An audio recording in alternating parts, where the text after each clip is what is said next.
Douglas MacArthur foi um general americano e marechal de campo do exército filipino, que foi chefe do Estado-Maior do Exército dos Estados Unidos durante a década de 1930 e desempenhou um papel proeminente no Teatro do Pacífico durante a Segunda Guerra Mundial. Ele recebeu a Medalha de Honra por seus serviços na campanha das Filipinas, o que fez dele e de seu pai, Arthur MacArthur Jr., os primeiros pai e filho a receberem a medalha. Ele foi um dos 5 homens a ascender ao posto de general do Exército no Exército dos Estados Unidos e o único homem a se tornar marechal de campo no Exército Filipino. MacArthur nasceu em Little Rock, Arkansas, filho do capitão e posteriormente general Arthur MacArthur Jr. e Mary Pinckney Hardy MacArthur.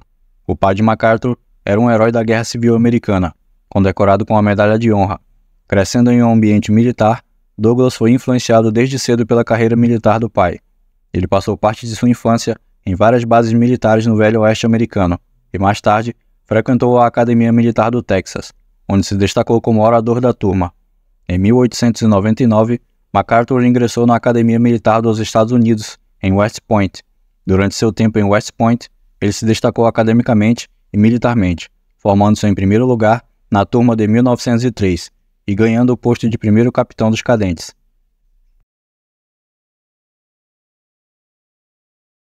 Após se formar em West Point, MacArthur foi comissionado como segundo-tenente no Corpo de Engenheiros. Seu primeiro posto foi nas Filipinas, onde começou uma longa e significativa ligação com o país. Em 1905, ele acompanhou seu pai em uma missão de observação militar ao Japão, China e Índia, uma experiência que moldou suas visões estratégicas sobre a Ásia.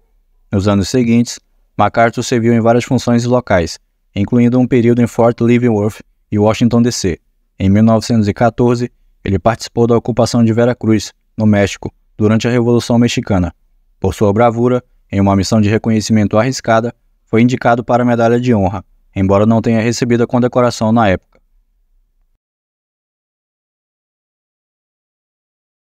Quando os Estados Unidos entraram na Primeira Guerra Mundial, em 1917, MacArthur foi promovido de major a coronel, tornando-se chefe do Estado-Maior da 42ª Divisão, conhecida como Divisão Arco-Íris, uma unidade composta por homens de diferentes estados americanos. Ele se destacou por suas habilidades táticas e coragem no campo de batalha, especialmente durante a ofensiva de Meuse Argonne. Durante a guerra, MacArthur foi promovido a general de brigada e recebeu várias condecorações por sua bravura e liderança, incluindo 2 cruzes de serviço distinto, 7 estrelas de prata e a Legião de Honra da França.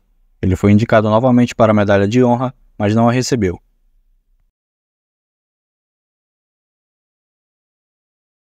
Após a Primeira Guerra Mundial, MacArthur foi nomeado superintendente da Academia Militar dos Estados Unidos em West Point, de 1919 a 1922.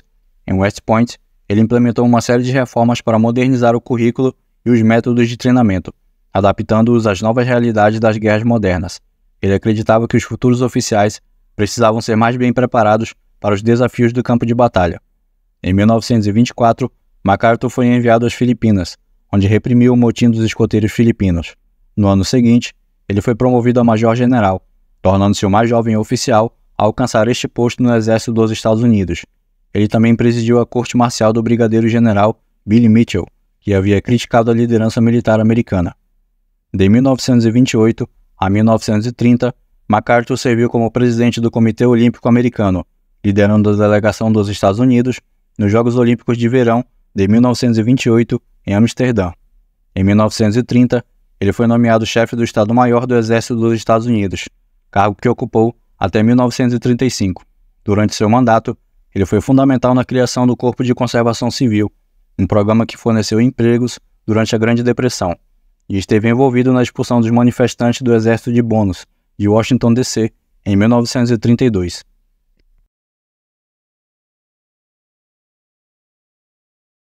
Quando a comunidade das Filipinas alcançou o status de semi-independência, em 1935, o presidente das Filipinas, Manuel Quezon, pediu a MacArthur que supervisionasse a criação de um exército filipino. Quezon e MacArthur eram amigos pessoais desde que o pai deste último era governador-geral das Filipinas 35 anos antes. Com a aprovação do presidente Roosevelt, MacArthur aceitou a tarefa.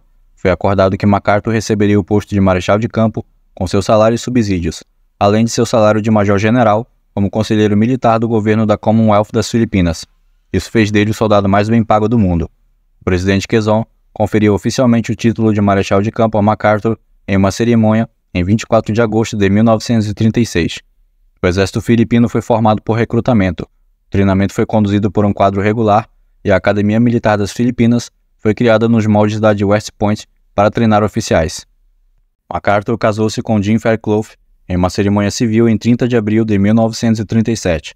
O casamento deles produziu um filho, Arthur MacArthur IV, que nasceu em Manila em 21 de fevereiro de 1938.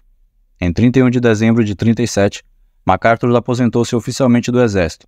Ele deixou de representar os Estados Unidos como conselheiro militar do governo, mas permaneceu como conselheiro de Quezon a título civil. Em julho de 1941, Douglas MacArthur foi chamado de volta ao serviço ativo como comandante das forças do Exército dos Estados Unidos no Extremo Oriente, baseadas nas Filipinas. Sua missão era preparar as defesas das Filipinas contra uma potencial invasão japonesa. No entanto, o ataque surpresa a Pearl Harbor, em 7 de dezembro de 1941, marcou o início da participação dos Estados Unidos na Segunda Guerra Mundial, e MacArthur enfrentou imediatamente uma situação crítica. Após Pearl Harbor, as forças aéreas americanas nas Filipinas foram devastadas por um ataque japonês. Sem apoio aéreo adequado, as forças terrestres de MacArthur enfrentaram a invasão japonesa que começou pouco depois. Apesar da resistência inicial, as forças americanas e filipinas foram forçadas a recuar para a península de Bataan e para a ilha de Corregidor. MacArthur e suas tropas defenderam Bataan heroicamente, contra uma força muito maior e melhor equipada. No entanto, a falta de suprimentos, apoio e reforços tornou a situação insustentável. Em março de 1942, sob ordens diretas do presidente Franklin Roosevelt, MacArthur, sua família e sua equipe foram evacuados de Corregidor em barcos PT para a Austrália. Ao chegar, MacArthur fez a sua famosa promessa: "Eu voltarei". George Marshall decidiu que MacArthur receberia a Medalha de Honra, condecoração para a qual já havia sido indicado 2 vezes, para compensar qualquer propaganda do inimigo dirigida a ele deixar seu comando. MacArthur já havia sido indicado 2 vezes ao prêmio, e entendeu que era por liderança e não por bravura. Ele expressou o sentimento de que este prêmio não se destina tanto a mim pessoalmente, mas é um reconhecimento da coragem indomável do valente exército que tive a honra de comandar. Aos 62 anos, MacArthur era o mais velho a receber a Medalha de Honra na ativa da história, e como general de 4 estrelas, foi o militar com melhor classificação a receber a Medalha de Honra. Arthur e Douglas MacArthur tornaram-se assim os primeiros pai e filho a receber a Medalha de Honra. Eles permaneceram o único par até 2001, quando Theodore Roosevelt foi condecorado postumamente por seus serviços durante a Guerra Hispano-Americana, tendo Theodore Roosevelt Jr. recebido um postumamente por sua bravura durante a invasão da Normandia na Segunda Guerra Mundial. Na Austrália, MacArthur foi nomeado comandante supremo da área sudoeste do Pacífico. De lá, ele começou a planejar a reconquista das áreas ocupadas pelos japoneses. Ele implementou uma estratégia de salto de ilhas, focando em capturar ilhas-chave que serviriam como bases para avançar gradualmente em direção ao Japão. A campanha de Nova Guiné foi um ponto crucial na Guerra do Pacífico. MacArthur liderou operações para repelir os japoneses e reconquistar territórios importantes, como Buna, Gona e Lae. As vitórias em Nova Guiné abriram caminho para futuras ofensivas nas Filipinas e em outras ilhas do Pacífico. Trabalhando em conjunto com a Marinha dos Estados Unidos, MacArthur apoiou operações em Guadalcanal e outras ilhas da Salomão. Essas operações ajudaram a quebrar a linha de suprimentos japonesa e reduziram a sua capacidade de operar no Pacífico Sul. Fiel à sua promessa, MacArthur voltou às Filipinas em outubro de 1944. A Batalha do Golfo de Leyte foi uma das maiores batalhas navais da história e resultou em uma vitória decisiva para os aliados. Após Leyte, as forças de MacArthur liberaram outras partes das Filipinas, incluindo a crucial ilha de Luzon. Em fevereiro de 1945, Manila foi libertada, após intensos combates urbanos. A recaptura das Filipinas foi uma das campanhas mais importantes da Segunda Guerra Mundial no Pacífico. A libertação de Manila e outras áreas estratégicas enfraqueceu significativamente a posição japonesa e restaurou a soberania filipina. MacArthur estabeleceu seu quartel-general em Manila e continuou a planejar operações futuras para derrotar o Japão. Como parte dos preparativos para a invasão do Japão, MacArthur tornou-se comandante em chefe das forças do Exército dos Estados Unidos no Pacífico, em abril de 1945, assumindo assim o comando de todas as unidades do Exército e da Força Aérea do Exército no Pacífico, exceto a 20ª Força Aérea.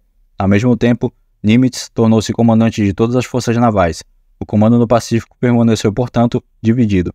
Durante o planejamento da invasão do Japão, MacArthur sublinhou aos decisores em Washington que era essencial que a União Soviética entrasse na guerra, pois argumentou que era crucial que o Exército Vermelho amarrasse o Exército Kwantung na Manchúria. A invasão foi evitada pela rendição do Japão em agosto de 1945. Em 2 de setembro, MacArthur aceitou a rendição formal dos japoneses, a bordo do encouraçado USS Missouri, encerrando assim as hostilidades na Segunda Guerra Mundial. Em reconhecimento ao seu papel como estrategista marítimo, a Marinha dos Estados Unidos concedeu-lhe a Medalha de Serviço Distinto da Marinha.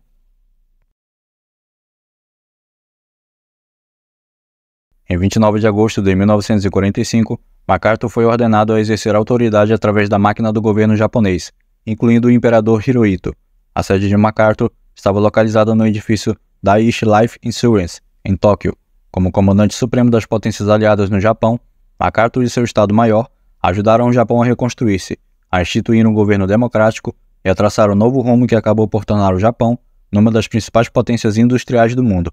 Os Estados Unidos estavam firmemente no controle do Japão para supervisionar sua reconstrução, e MacArthur foi efetivamente o líder interino do Japão de 1945 a 1948.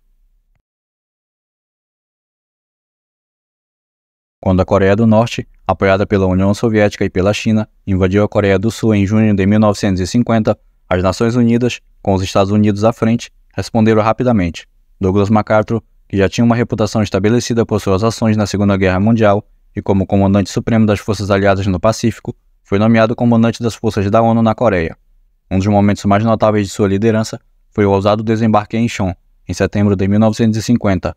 Esta manobra envolvia um ataque anfíbio em uma área com marés extremamente variáveis e fortemente defendida pelos norte-coreanos.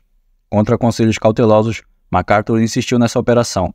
O sucesso do desembarque em Incheon permitiu que as forças da ONU recapturassem Seul e revertessem a maré da guerra, empurrando os norte-coreanos de volta para além do paralelo 38. Após o sucesso em Incheon, MacArthur tomou a decisão de avançar para o norte, além do paralelo 38, com o objetivo de reunificar a Coreia sob o governo sul-coreano. No entanto, essa ação provocou a intervenção da China. Em novembro de 1950, centenas de milhares de tropas chinesas cruzaram o rio Yalu, resultando em pesadas baixas para as forças da ONU e forçando uma retirada significativa. Ao longo da guerra, MacArthur entrou em conflito com o presidente Harry Truman e outros líderes civis sobre a condução da guerra. MacArthur defendeu uma estratégia mais agressiva, incluindo bombardeios na China e o uso de armas nucleares, se necessário. Ele também fez declarações públicas que contradiziam a política do governo dos Estados Unidos, defendendo abertamente a expansão da guerra para o território chinês.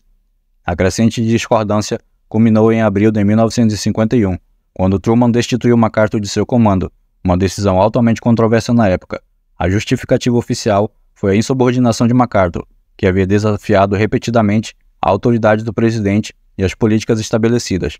A destituição de MacArthur provocou um intenso debate público e político nos Estados Unidos, mas também reafirmou o princípio do controle civil sobre o militar. MacArthur voou para Washington, D.C., com sua família.